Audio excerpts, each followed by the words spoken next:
নমস্কাৰ বন্ধুসকল মই জ্যোতিষী ডক্টৰ নয়নজ্যোতি শৰ্মাই নৱগ্ৰহ জ্যোতিষালয়ৰ তৰফৰ পৰা আপোনালোক সকলোকে স্বাগতম জনাই আজি দৈনিক এখবুলিটান দি আগবঢ়াব ওলাইছো। আজি 1431 ভাস্কৰাব্দৰ আঘোণ মাহৰ 5 তাৰিখ আৰু 2024 খ্ৰীষ্টাব্দৰ আজি নৱেম্বৰ মাহৰ 21 তাৰিখ। আজি সূৰ্যোদয় হৈছিল ৰাতিপুৱা 5:50 আৰু সূৰ্যাস্ত হ'ব আবেলি 4:29। আজি বাৰ হৈছে বৃহস্পতিবাৰ, তিথি হৈছে কৃষ্ণা ষষ্ঠী তিথি। আজি নৱজাতকৰ ৰাশি হ'ব কৰ্ক ৰাশি। আজি আপোনালোকৰ শুভ সংখ্যা হ'ব 3 আৰু 4, শুভ ৰং হ'ব হালধীয়া আৰু ৰঙা। ইয়াৰ উপৰি বন্ধুসকল আজি ছোৱালীসকলৰ আদ্যটো হ'লে যোগ হ'ব কান্তা যোগ।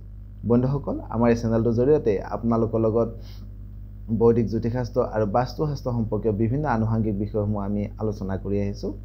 আপুনি যদি প্ৰথমবাৰৰ কাৰণে আমাৰ চেনেলটোলৈ আহিছে তেতিয়াহ'লে পাৰিলে আমাৰ চেনেলটো ছাবস্ক্ৰাইব কৰিব বা আমাৰ ভিডিঅ'টি যদি আপোনালোকে ফেচবুক পেজত চাই আছে আমাৰ ফেচবুক পেজটো ফ'ল' কৰিবৰ কাৰণে নাপাহৰিব। যা নহওক বন্ধুসকল, এতিয়া আহিছোঁ আমি দৈনিক এখবুলিটানৰ মাজলৈ। প্ৰথমে আৰম্ভ কৰিছোঁ আজি আমি মেষ ৰাশিৰ পৰা। মেষ ৰাশিৰ জাতক জাতিকাসকলৰ আজিৰ দিনটোত আপোনালোকে উত্তম ভোজন লাভ কৰিবৰ কাৰণে সক্ষম হ'ব। আজি যিসকল ছাত্ৰ ছাত্ৰী আছে তেওঁলোকে জ্ঞান আহৰণৰ সুযোগ সুবিধা লাভ কৰিব। যদিও আজি আপুনি সজাগ নহ'লে কৰ্মক্ষেত্ৰত কিন্তু আজি আপোনালোকৰ সামান্য জটিলতা বৃদ্ধি হোৱাৰো যোগ দেখা যায়। এইবাৰ আহিছোঁ বন্ধুসকল বৃষ ৰাশিলৈ। বৃষ ৰাশিৰ জাতক জাতিকাসকলৰ আজিৰ দিনটোত আপোনালোকৰ মনত ভক্তিভাৱ বাঢ়িব।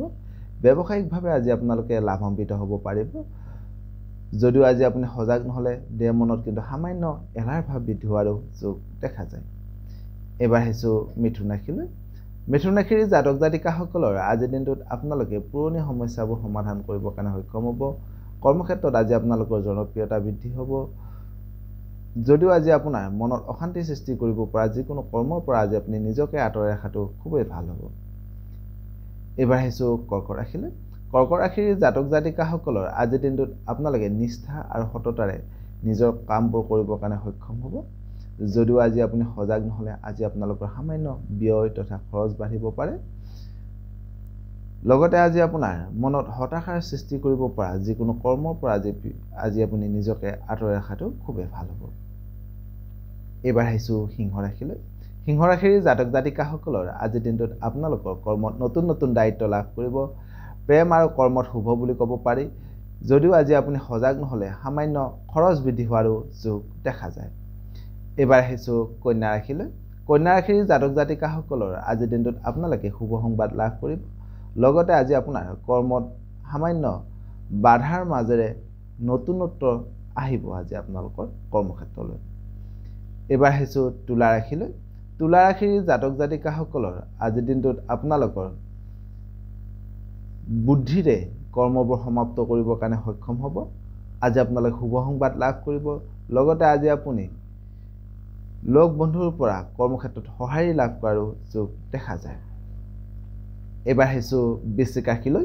বৃশ্চিক ৰাশিৰ জাতক জাতিকাসকলৰ আজিৰ দিনটোত আপোনালোকৰ সকলো কৰ্মতে সিদ্ধি লাভ কৰিব।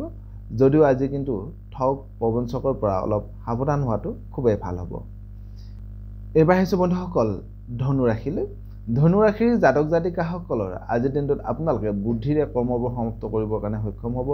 মনৰ আশা আজি আপোনালোকৰ পূৰণ হ'ব। যদিও আজি আপুনি সজাগ নহ'লে সামান্য আজি আপোনালোকৰ ব্যয় বৃদ্ধি হোৱাৰো যোগ দেখা যায়। এইবাৰ আহিছোঁ মকৰ ৰাশিলৈ। মকৰ ৰাশিৰ জাতক জাতিকাসকলৰ আজিৰ দিনটোত আপোনালোকৰ হঠাতে হাতলৈ ধন ধান টকা পইচা আহিব। কৰ্মক্ষেত্ৰত আজি আপোনালোকৰ যি লক্ষ্যস্থান আছে সেই লক্ষ্যস্থানত উপনীত হ'ব পাৰিব। যদিও আজি আপুনি সজাগ নহ'লে সৰু সুৰা কথাই আজি আপোনালোকৰ মনত সামান্য অশান্তিৰ সৃষ্টি কৰিব পাৰে বা মনত কষ্ট দিব পাৰে। এইবাৰ আহিছোঁ কুম্ভ ৰাশিলৈ। কুম্ভ ৰাশিৰ জাতক জাতিকাসকলৰ আজিৰ দিনটোত আপোনালোকৰ প্ৰেম আৰু কৰ্মত শুভ বুলি ক'ব পাৰি। যিসকল ছাত্ৰ ছাত্ৰী আছে তেওঁলোকৰ মাজত আজি আপোনাৰ নতুন প্ৰেমৰ আৰম্ভণি হ'ব পাৰে। লগতে আজি আপুনি ক'ৰবাত পাবলগীয়া ধন সম্পত্তি বা সন্মান ঘূৰাই পোৱাৰ যোগ দেখা যায়। একেবাৰে শেষত আহিছোঁ বন্ধুসকল মীন ৰাশিলৈ। মীন ৰাশিৰ জাতক জাতিকাসকলৰ আজিৰ দিনটোত আপোনালোকে শুভ সংবাদ লাভ কৰিব। আজি আপোনালোকে যৌথ ব্যৱসায়িক ক্ষেত্ৰত আজি আপোনালোকে লাভান্বিত হ'ব পাৰিব।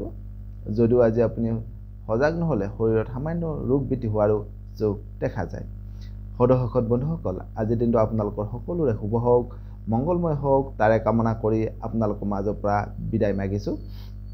সৰ্বে ভৱন্তু সুখিনঃ, সৰ্বে সন্তু নিৰাময়া, সৰ্বে ভদ্ৰাণি পশ্যন্তু মা কশ্চিৎ দুঃখভাগো ভৱেৎ। ধন্যবাদ।